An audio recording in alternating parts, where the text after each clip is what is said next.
एक छोटी सी बात पर गुस्सा होकर चली आई पति और सास से इतनी दूर अपने गांव। कसूर बड़ा कहाँ था उनका। एक बेटे ने अपनी बूढ़ी माँ की परवाह ही तो की थी। सोचते हुए रिया की आंखों से आंसू बहने लगे। पूरे 2 महीने हो गए। मायके में आते ही लॉकडाउन लग गया। चाह कर भी 500 किलोमीटर की यात्रा मुश्किल थी। अपने घर के बाहर बरामदे से उतरती सीढ़ियों पर गुमसुम बैठी रिया को आज उस दिन पर कोफ्त हो रहा था जब बेवजह ही घर छोड़ निकल आई थी। आंखों में आंसू के पर्दे पर जलचित्र की तरह वो घटना चलने लगी। माँ, मैंने खाना बना दिया है, आप खा लेना और सो जाना। आज मैं और रवि फिल्म देखने जा रहे हैं। रवि आते ही होंगे, बस मैं तैयार हो जाऊं। कहते हुए बिना ये सुने चली गई अपने कमरे में कि सास कमला जी ढंग से बोल भी नहीं पा रही थी। बहुत धीमे आवाज में बोली, बहू, मुझे बुखार सा लग रहा है। रवि आया तो वो एकदम तैयार खड़ी थी। रवि, जल्दी से चेंज कर लो, और मैंने माँ का खाना बना दिया, उन्हें बता भी दिया है। कहते हुए सोफे पर बैठ गई। रवि ने जाकर माँ के कमरे में झांका। माँ बिस्तर पर निढाल सी आंख मूंद पड़ी थी। माँ, माँ, 2-3 बार आवाज लगाया, लेकिन उन्होंने कोई उत्तर नहीं दिया। जाकर देखा तो माँ तेज बुखार में तप रही थी। रिया, रिया, हाँ कहो। माँ को तो बहुत तेज बुखार है। अच्छा, तो मैं दवा दे देती हूँ, हमारे जाने में आधे घंटे का समय है, तब तक बुखार उतर जाएगा। क्या कह रही हो तुम? हम कहीं नहीं जा रहे, समझी? और जाओ बुखार की दवा और ठंडे पानी का बाउल लाओ। कहते हुए रवि के आंखों से जैसे अंगार बरस रहे थे। रिया पैर पटकती गई, दवा और पानी देकर चली गई। अपने कमरे में जाकर सारा श्रृंगार उतार सो गई बिस्तर पर। कमरे का लाइट बंद कर उस कमरे को कोप भवन बना दिया। माँ का बुखार उतरा नहीं उतरा, किसी ने खाया या नहीं, उसको कोई परवाह नहीं थी। रवि ने माँ को दवा दिया, जाकर खुद उनके लिए खिचड़ी तैयार की। खिचड़ी बनाते समय रो पड़ा वो। अभी 6 महीने पहले पापा इस दुनिया को छोड़ विदा हो गए। उनके जाने के साथ जैसे माँ का आधा हिस्सा चला गया। सच ही कहते हैं सब, पति पत्नी एक दूसरे के आधे आधे अस्तित्व का हिस्सा होते हैं। माँ जैसे जीना भूल गई। सोच आंखों से आंसुओं का मेला सा उमड़ा, और फिर उसने अपने आप को संभाला और जाकर माँ को खिचड़ी खिलाकर उन्हें सुलाया। रिया, उठो, चलो कुछ खा लो। माँ के लिए जो खाना बनाया था, दोनों मिलकर कुछ खा लेते हैं। रिया, रिया कितनी बार बोला, लेकिन रिया ने कोई उत्तर ना दिया। निराश होकर वो भी चुपचाप सो गया। सुबह उठने पर भी रिया का मूड खराब था। रिया, क्या है ये सब? एक दिन हम बाहर नहीं गए तो क्या तुम ऐसे रिएक्ट करोगी? माँ के लिए नाश्ता तो बनाओ, उन्हें दवा लेनी है।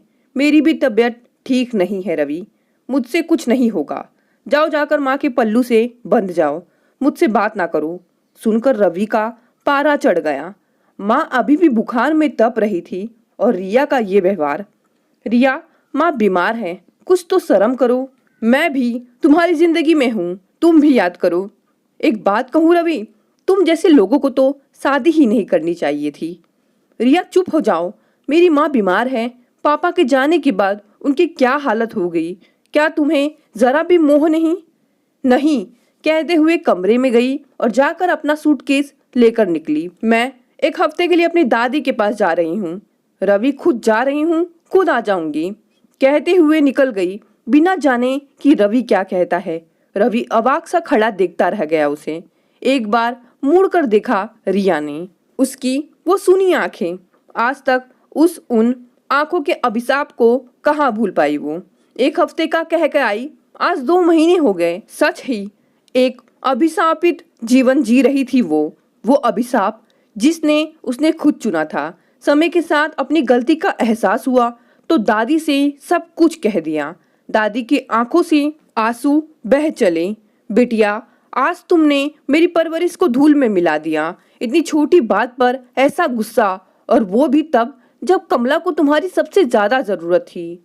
छी छी, ये मेरे संस्कार तो नहीं है। उस बेचारी ने अभी अपना पति खोया है।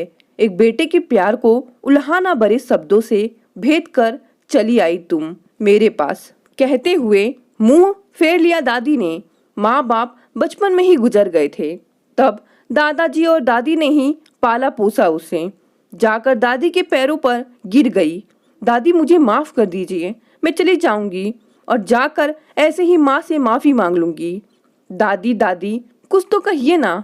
आज सारी बातें याद कर रोने लगी रिया। अतीत की गलियों में भटकने के बाद होश आया तो देखा दादाजी और दादी नहीं हैं। घर के सामने बगीचे और इर्द गिर्द देखा, कहीं नहीं थे। तभी गौरी ने बताया, जीजी वो दादा और दादी गाड़ी लेकर कहीं गए हैं सुबह सुबह, और हमको कह गए विधि से नाश्ता और खाना पकाने को, शायद कोई मेहमान आने को है। अच्छा कहकर बाथरूम में गई। नहा धोकर मन में ताजगी आई और शरीर में जैसे जान। बाहर निकलते ही सामने रवि को पाया। आंखों से आंसुओं का एक सोता सा फूट पड़ा।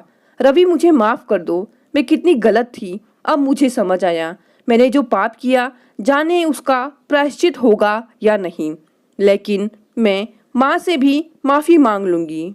वो नहीं देगी माफ़ी, तब भी मैं उनसे माफ़ी मांगती रहूँगी। कभी तो मेरे पाप धुल जाएंगे, कहते हुए बिलक पड़ी। तुम्हारे पाप धुल गए बिटिया, इतने आंसू मेरी बहू बहाए ये मुझे मंजूर नहीं। सासू माँ की आवाज सुन रिया चौंक पड़ी। जाकर उनके पैरों पर गिर पड़ी। कमला जी बहू को उठाकर गले लगा लिया। तू बेटी है मेरी, बहू नहीं, यही कहकर लेके गई थी तुझे और आज भी लेने आई हूँ बेटा। चल अपने घर चल। हाँ लेकिन इस बार बहू बनकर नहीं, बेटी बनकर जाना रिया। इस बार की गलती मैंने माफ कर दिया, अगली बार का नहीं। और कमला बिटिया के साथ कोई बदतमीजी हुई तो मेरा मरा मुंह भी देखने नहीं दूंगा तुम्हें। दादाजी बेटी को सख्त हिदायत देते हुए कहा तो रिया ने सर झुका लिया। हाँ तेरे दादाजी सही कह रहे हैं बेटी, हम चाहते तो तुम्हें वहां ले जाकर पहुंचा सकते थे, लेकिन रवि और कमला जी को हमने बुलाया क्योंकि हम तुम्हें एक सीख और एक नए संस्कार के साथ विदा करना चाहते थे। दादी ने पोती को समझाया तो पोती दादी के गले लग गई। एक दिन बाद बेटी को फिर से विदा कर दादा दादी की आंखों में आंसू थे। पोती को विचोह का दर्द तो था, लेकिन अपनी गृहस्थी, अपने पति और माँ रूपी सास से पुनर्मिलन भी था। दोस्तों आपको ये कहानी कैसी लगी? कहानी पसंद आई तो इसे लाइक और शेयर करें और मेरे चैनल को भी सब्सक्राइब कर लें। धन्यवाद।